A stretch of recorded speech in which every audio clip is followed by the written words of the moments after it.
Hi, and welcome to our discussion on change leadership. We're going to be talking about management ideas for a global economy that's in perpetual motion. Now, I know leadership is an extremely broad topic, and so much has been said on it. And leadership is actuated within the enterprise at many different levels, strategically by our executives, tactically by our middle managers, and individually by our dedicated staff. So we could talk the definitions of what is leadership and what isn't leadership. But what we're going to do is narrow the focus, and we're going to talk about something called change leadership. And we'll explain what the definition of that is. We're going to add a context and examine this in detail. The leadership required for change. What are we going to take away? Well, it's my hope that we'll illuminate some interesting discussions on leadership. I know many of you have experienced leadership, either from people that you work for or your own form of leadership. I also think that we'll probably codify some things that you already know, but put them into a new focus and perhaps give you some new perspectives. And last of all, I hope it leaves you with some ideas to ponder and perhaps actuate on your own. Let's put a definition to change leadership, and let me read this for you. The essential effort to drive innovative change through the enterprise to achieve a state of adoption and diffusion. Adoption and diffusion are important words here, and let's try to put more of a definition to that.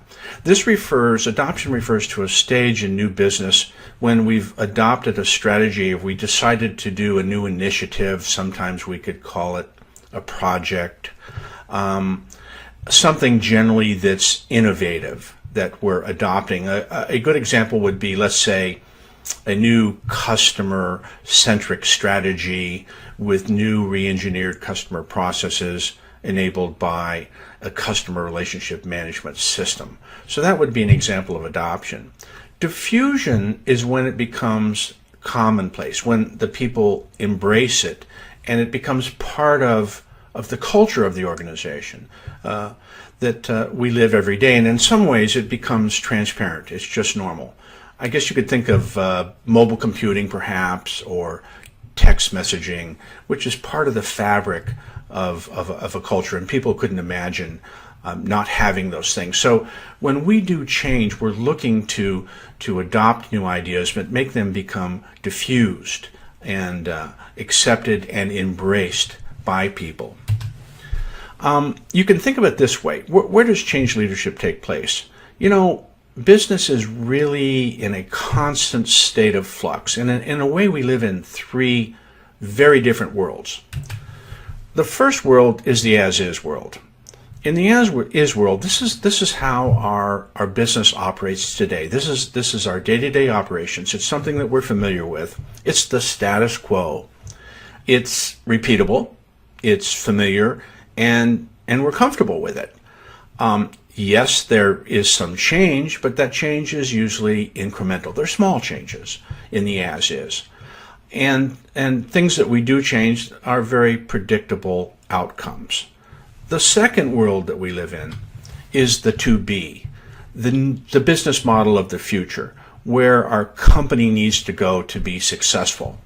We can think of this as the business vision for the future, new business process models, but it's sometimes radically different from the as-is, and as such, it's rather uncomfortable or maybe unfamiliar. And the outcome of that change is not always known. So a question comes up is, what keeps a CEO awake at night? Let's answer that. Is it the as-is? No, I don't think so.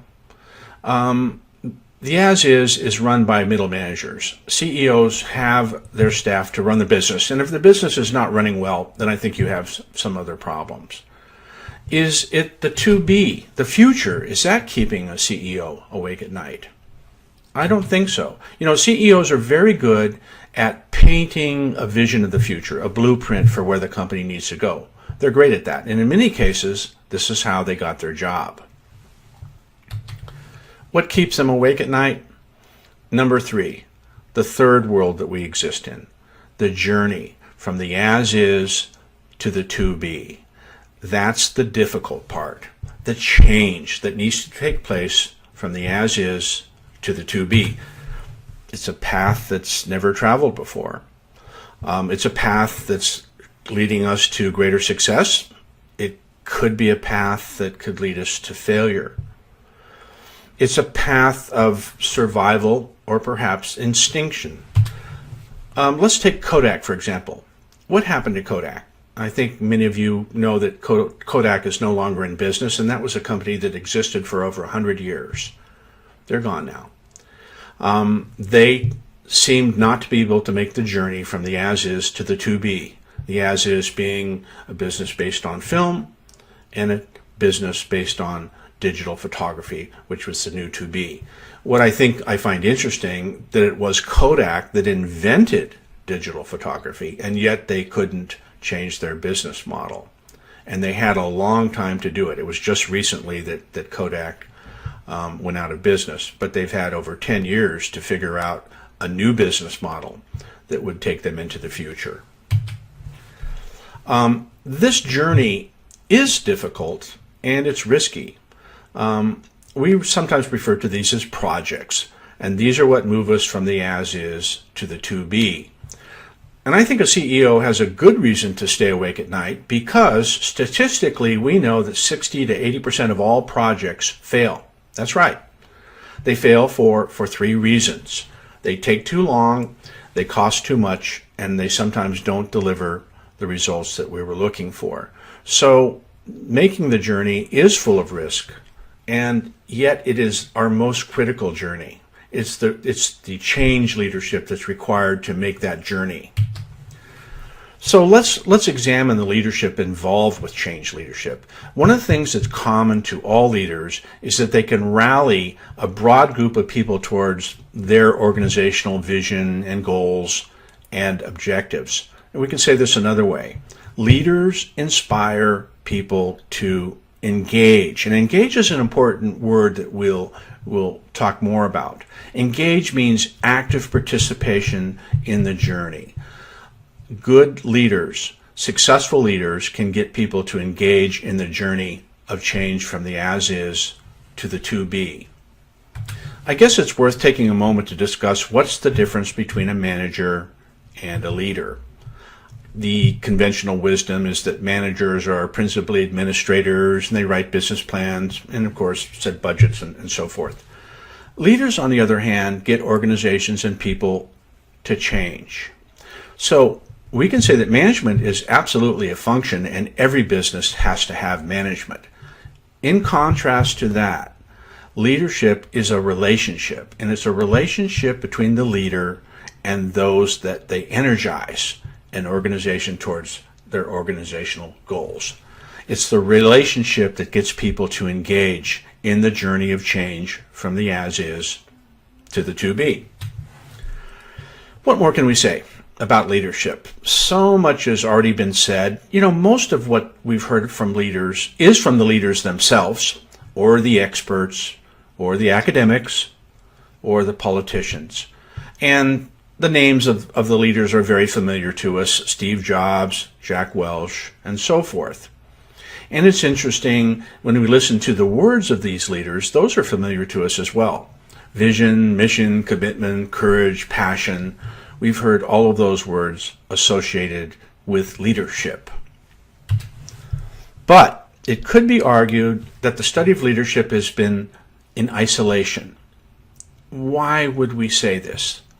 That's because, for the most part, we've only studied the leaders. Maybe another important question that we should ask is, why do people follow? Why do people follow a leader on that journey of change, or not? What do they want? What do they expect? What do they need? And why do they engage or not engage? Because there's one essential ingredient to leadership. You're only a leader if people follow. And what do we mean by that? Why do people follow? A Gallup poll in 2008 asked that exact question, why people follow. They did a survey of 100,000 people, which I think is a good sample, and they wanted the average person's opinion. Why do you follow? And there were two questions that they asked. The first question was, what leader had the most positive influence of your life? The second question is the one that I want to examine with you today, is list 3 words that best describe what leaders provided to you. A very interesting and clear picture emerged. The words that we would hear from leaders were none of the words that we heard from the followers. The conventional words such as courage, vision, passion, and so forth, they were absent from the top of the list. The words that were most often given by employees were trust, compassion, and stability. And this was the universal opinion of employees. This is what they need from their leaders. So let's examine each of those in detail. Trust. Trust is your bond. Now, there were some subcategories of the word trust, some other words that were aggregated under the word trust: honesty, integrity, honor, and respect. But I think we could say, if your message to employees is that your word is worth nothing, you'll be paid back in the same way. What about compassion?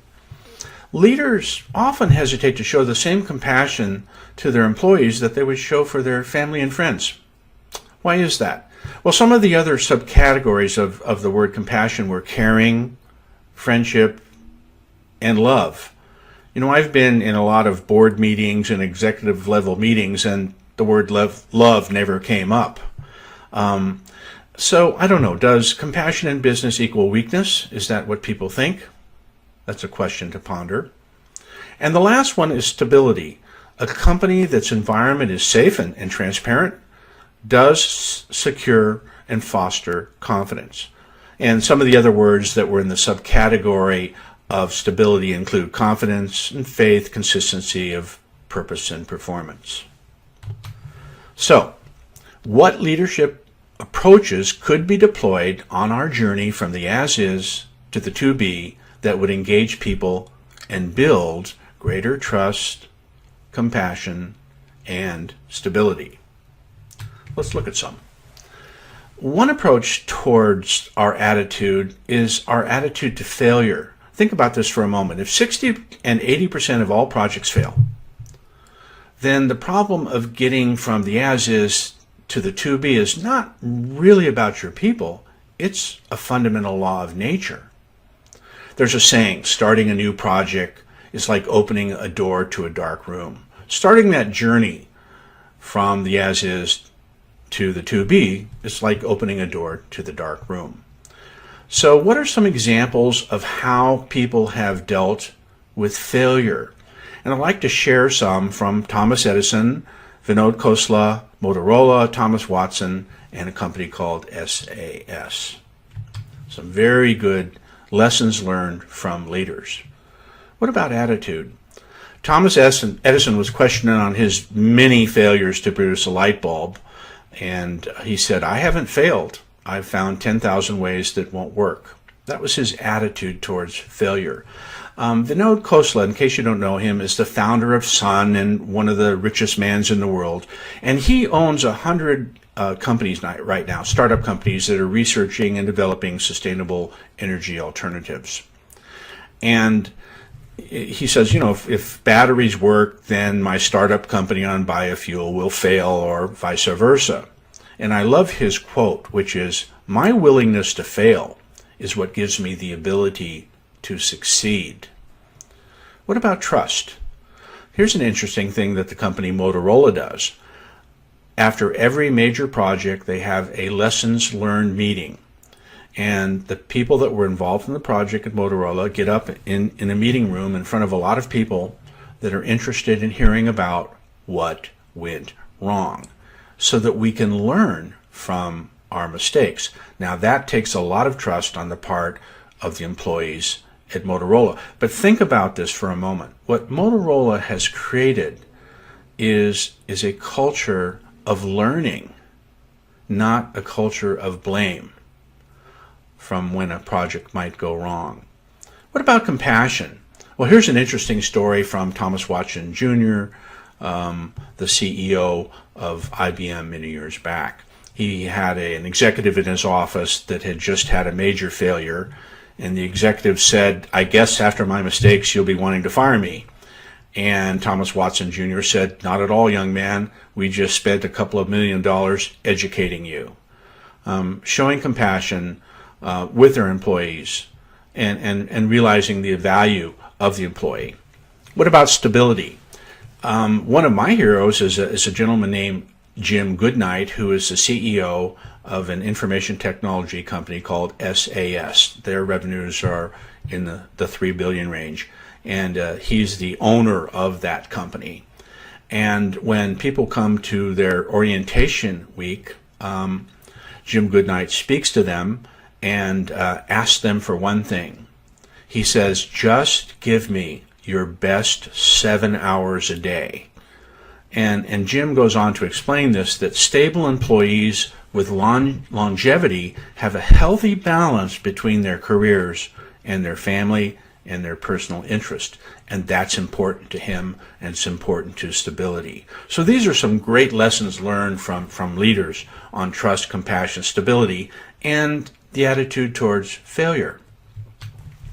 There's some further research that shows that this type of leadership does pay off.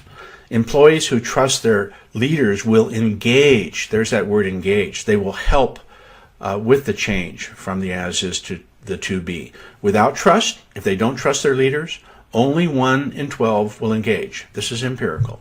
With trust, 1 out of 2 will engage.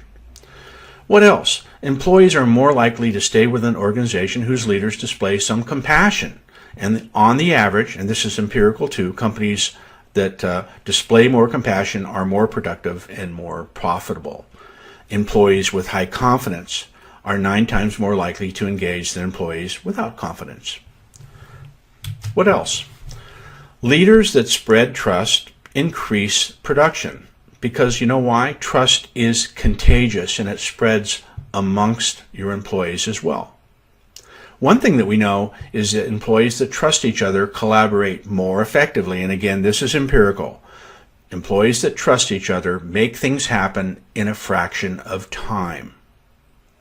So compassion is also contagious and spreads to employees, customers, and partners. You know, we have to face that mistakes happen in business. It's a reality. Companies that show compassion when mistakes happen create a culture of learning, not a culture of blame. So what about stability? That was the one that was interesting to me is I thought, wait a minute, let's be realistic. Today's business world is anything but stable. How does a company maintain stability in this dynamic and changing global economy? In a way, it's a change or die world. Well, if you look up the definition of stability in the dictionary, you will find another definition, that stability is resistance to deterioration. So by this definition, change can be viewed as a critical path to stability and survival. It's part of what we do. How do we sell change? I've witnessed a lot of leaders, and many leaders get up in front of their people and provide a message of what type of change is going to take place. And I think that's important.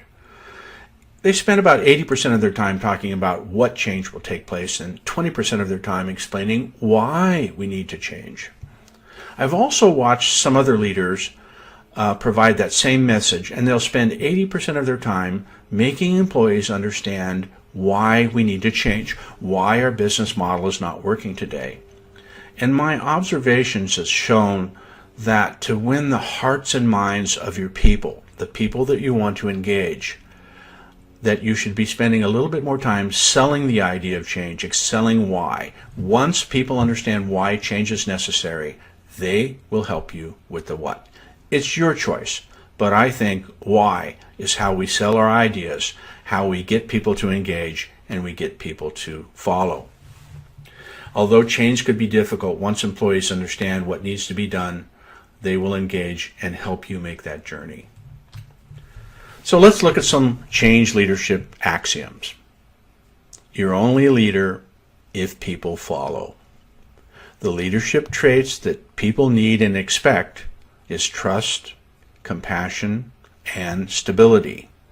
You know, innovation requires risk, and risk brings failure. One of the suggestions is to fail early and fail often. Let me give you an example. There was a study that was done, and they gave spaghetti sticks to various groups of people, some engineers, some MBAs, and some other people. And they said, build the tallest structure you can with spaghetti sticks. Well, the engineers beat the MBAs because they were spending most of their time trying to figure out who would be the CEO. But the group that did the best were first graders. The first graders came back up and said, can we have more spaghetti sticks? And what the first graders did was they kept building something and breaking it till they figured out what wouldn't work and what would work. And they built the tallest structure. Fail early and fail often. I think we should sort of build failure into our equation because it exists and we can't hide from it. I think we could embrace failure and openly recognize and create a culture that we can learn from those failures. A culture of learning as opposed to a culture of blame. This all talks about good judgment. Here's what we know about judgment. Good judgment comes from experience, and experience comes from bad judgment. So what other axioms to win people's hearts and minds? Concentrate more on the why than the what. That's how you get people on board to engage to your ideas. And the last one is, before you can expect your people to fail, you have to be comfortable with failure yourself. You must allow yourself to try new things, stretch yourself, and maybe fall down and get up. But you'll be stronger for it. Interested in knowing some more about this, much about the discussion of failure comes from a book called The Upside of Down by Megan McArdle. Wonderful, great book, and it's based on leading research in science and psychology and behavioral economics, something that you might enjoy. Some of the things from Miss McArdle's book are, failure is how we learn. That was Thomas Edison, right? And we can't be afraid to fail. High achievers in dynamic societies encourage people to embrace risk. She would recommend to fail early and fail often heroically. You fail early to succeed sooner. These are her words, and I think you would find this an interesting book. And I want to thank you for joining us for this discussion today, and I hope that you've taken away some good ideas that you could put into practice. Thank you very much.